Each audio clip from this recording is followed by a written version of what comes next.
तो आइए lesson number 5 में 94 पर जो क्वेश्चन दिए गए हैं हम उसको सॉल्व करने का प्रयास करते हैं।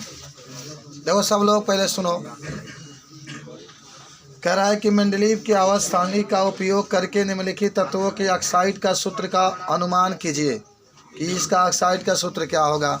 सब लोग को देखो, पोटेशियम दिया है। के का मतलब क्या होता है? पोटेशियम। सी का मतलब क्या होता है? कार्बन। एल का मतलब क्या होता है? एल्युमिनियम। एस आई का मतलब और बी ए का मतलब बेरियम, बेरिलियम होगा। बी ई दिया। तो सुनो सब लोग बाबू, सब लोग सुनो। एक आपके पास क्या दिया है? पोटेशियम दिया है। एक आपके पास दिया है कार्बन। एक आपके पास दिया है एल्युमिनियम।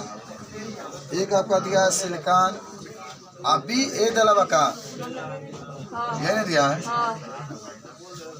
और सुनो, किसका सूत्र बनाना है? ए बाबू फैसल, इधर देखो। ऑक्साइड का मतलब होता है कि इसमें वो होना चाहिए बाबू। ऑक्साइड का मतलब क्या होना चाहिए? ओ होना चाहिए। जब भी ऑक्साइड की बात करेगा, जब भी ऑक्साइड की बात करेगा तो वो होना चाहिए। अच्छा आप सोच के बताओ सब लोग कि बताओ पोटेशियम के परमाणु क्रमांक कितना होता है? 19 होता है। कार्बन कितना होता है? 6। एल्युमिनियम का 13। सिलिकॉन का 14। बेरियम का, बेरियम का बोलो। अच्छा बेरियम है कि बेरिलियम है? बी ई दिया है का? अब बेरियम होगा। देखो ना बर्गेक में होगा बेरियम। अरे आवाज वो देख लो ना, इसमें भी देख लो, चाहे फिस्कार में भी देख लो। उलाटते रह जाओ। फिस्कारों में देखो ना, पहला वर्ग में 56 दिया है। 56। चलो अब बताओ सब लोग, इसका इलेक्ट्रॉनिक विनाश करोगे तो क्या लिखोगे? 2 8 8 1 ऐसा लिखोगे ना सब लोग? सब लोग यहाँ पे देखो 2 8 8 1। इसका करो 6 का तो क्या होगा बाबू? 2 का 4। 13 का 2 8 3। 14 का 2 8 4। 56 के 2 8 18 18 32 करोगे तो ढेर हो जाए यार। 32 नहीं होगा। 18 18 36 44 हो गया है। फिर 8 लिख लो। अरे 8 8 36 8 44 2 46 8 54। अंतिम में 2 आ जाए। हो गया। अब सुनो ध्यान से, सब लोग सुनना है। आज ऐसा पढ़ो कि मुँह जुबानी याद करो। समझ रहे बात को? 9 वाले बच्चे बता सकते हैं। इसका ऑक्साइड के सूत्र जानते हो? के ऑक्साइड के सूत्र क्या है? अच्छा तुम अपना सवाल लगा। ऑक्सीजन में कितना होता है बाबू? 8 होता है ना। तो 2 जमा कितना होगा? 6। तो इसको 8 करने के लिए 2 लेना पड़ेगा। 8 करने के लिए क्या करना पड़ेगा? अब सब लोग बाहर एकदम बोले बोर्ड पर देखो कैसे मैं बना रहा हूँ। बताओ के है, के है तो के अंतिम में कितना है? 1 लिख लो। और ऑक्साइड बनाना है तो वो चाहिए ना, वो लिखो। और ओ के कितना चाहिए 8 करने के लिए? 2। तो 2 लिखो। देखो ओ के हमेशा फिक्स है 2 होगा। 6 कभी नहीं लिखता है। चलो तो गुना कर दो इसको तो क्या आ जाएगा? K2O। क्या आ गया बाबू? बन गया। उल्टा माने अगर ओ का जो मान होगा के साथ आएगा और के का जो मान होगा ओ के साथ जाएगा। क्योंकि तीसरा गुना करते हैं। अब डायरेक्टली बनाइए तो इसका सूत्र क्या होगा? ऑक्साइड का K2O। सब लोग इसको बनाओ। इसका क्या होगा? अच्छा बताओ चलो। कार्बन है अंतिम में 4 है, ऑक्सीजन है अंतिम में 2 है। मारो गुणा करोगे तो C2O4 होगा ना। लेकिन आप देखिए कामा ले सकते हैं। क्या कर सकते हैं? कामा ले सकते हैं। दोनों में 2 है तो 2 कामा लेंगे तो क्या होगा? CO2। और तो निकल गया। आई 4 है तो कितना आ जाएगा? 2। तो यहाँ पर क्या हो जाएगा बाबू? CO2। चल हाई Al लिख दो और ओ लिख दो। तो ओ के अंतिम में कितना होला? दोनों। तो Al के साथ आ जाए। Al के अंतिम में कितना हुआ? 3। ओ के साथ चल जाते कहीं बन गए। वही है क्या लिख लो? सिलिकॉन के यस आई। ओ के कितना हुआ? 2 लिख लो। ओ के कितना हुआ? 4। तो 4 लिख लो। लेकिन तू देखा तेरा कामन ले सकेला। हाँ तो कामन लिया सकेला तो यस आई O2 हो जाए। अब है क्या आ जा बाबू? बी ए के अंतिम में कितना बा? 2। तो 2 बा। और के अंतिम में कितना? 2। तो यहू जा 2 यहू जा 2। जब सेम बात है 2 ना लिखाई तो इस तरीके से आप लिख सकते। समझे कि नहीं समझे? ऐसे ही ऑक्साइड का सूत्र आया तो लिख लो, नोट कर लो इसको। देखो सुनो, क्वेश्चन नंबर 2 हमसे ही कह रहा बाबू कि गैलियम के अतिरिक्त, अब सुनो ध्यान से, गैलियम के अतिरिक्त, किताब में सब लोग देखते रहना, कह रहा है गैलियम के अतिरिक्त आई उत्तर नु अपनी किताबों पर लिख लेना। कौन कौन क्वेश्चनवा के जन छोटा आंसर बा किताबों पर लिख लो, राइटिंग में, अरे कलम से लिख लो, क्या हो गया, इतना महंगा थोड़े बा किताब।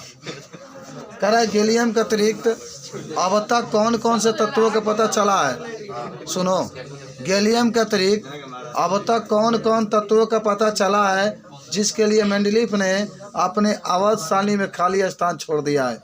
दो उदाहरण आपको लिखना है, स्कैंडियम और जर्मेनियम। स्कैंडियम और, तो उत्तर में लिख लो, उत्तर में लिखो, आप लोग अपने किताबों पर लिख लो खाली स्कैंडियम और जर्मेनियम, किताबों पर लिख लो स्कैंडियम और जर्मेनियम, लिखा गया किताब पर। अरे दूसरा का उत्तर लिखना है स्कैंडियम जर्मेनियम, कब क्यों पूछी तक तुरंत किताब खोलोगे, तुरंत बोलोगे स्कैंडियम और जर्मेनियम, लेकिन अब कॉपी पर सही से लिखो जर्मेनियम, जर्मेनियम। अच्छा लिखो, उत्तर में लिखो, मेंडलीफ ने नहीं, दूसरा का यार, मेंडलीफ ने अपने आवर्त सारणी में, मेंडलीफ ने अपने आवर्त सारणी में स्कैंडियम और जर्मेनियम के लिए, स्कैंडियम और जर्मेनियम के लिए खाली स्थान छोड़े थे। स्कैंडियम और जर्मेनियम के लिए खाली स्थान छोड़े थे।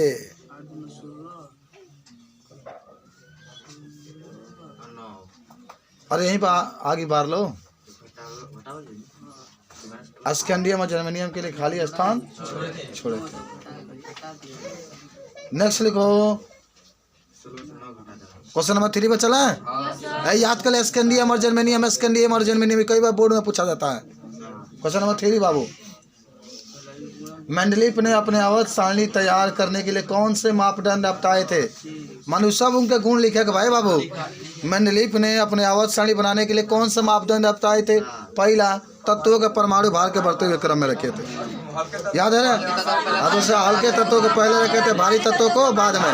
अरे प्रिंस ने क्या याद, तो लिख दो एक बार, याद हो जाएगा, प्रैक्टिस लिख दो। तीसरा का उत्तर में लिखो,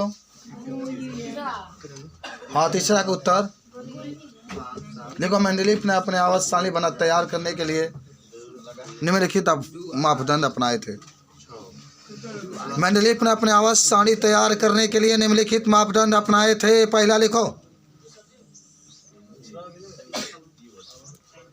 10 वाले बच्चे बहुत टैलेंट हो जाओ तुम लोग जल्दी से, 9 वाले बच्चे बहुत टैलेंट हो चुके हैं, वही बड़ा से कुंका तरह से तो सवाल लेगा। पहला लिखो, अरे निम्नलिखित मापदंड अपनाए थे।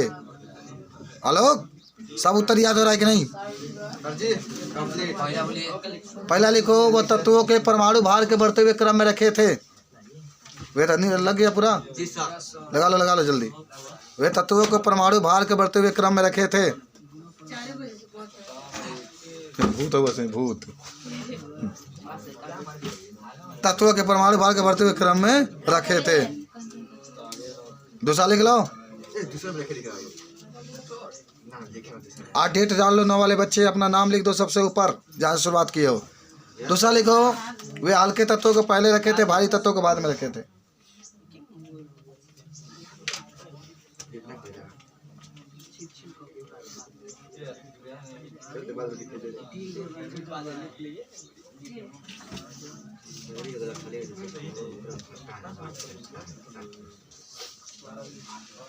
सब लोग याद हुआ कि नहीं हुआ, बोलो।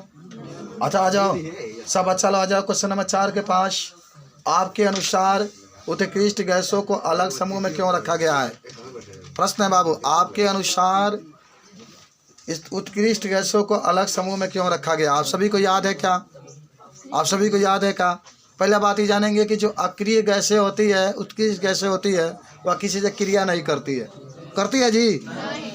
और दूसरा बात सुन लो, ये जो गैसें होती हैं, यह इनका खोज बाद में हुआ था। इनका खोज कहाँ हुआ था, बाद में हुआ था।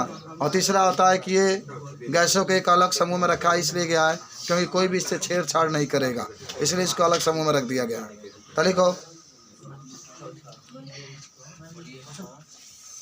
अक्रिय या उत्कृष्ट गैसों को अलग समूह में रखने के कारण, अक्रिय या उत्कृष्ट गैस को अलग समूह में रखने के कारण, अक्रिय या उत्कृष्ट गैसों को अलग समूह में रखने के कारण क्यों रखा गया था? क्यों रखा गया था भैया? क्यों रखा गया था? पहला लिखो, ये गैसें निष्क्रिय होती है। पहला, ये गैसें निष्क्रिय होती है, किसी से क्रिया नहीं करती है। ये गैसें निष्क्रिय होती है, किसी से क्रिया नहीं करती है।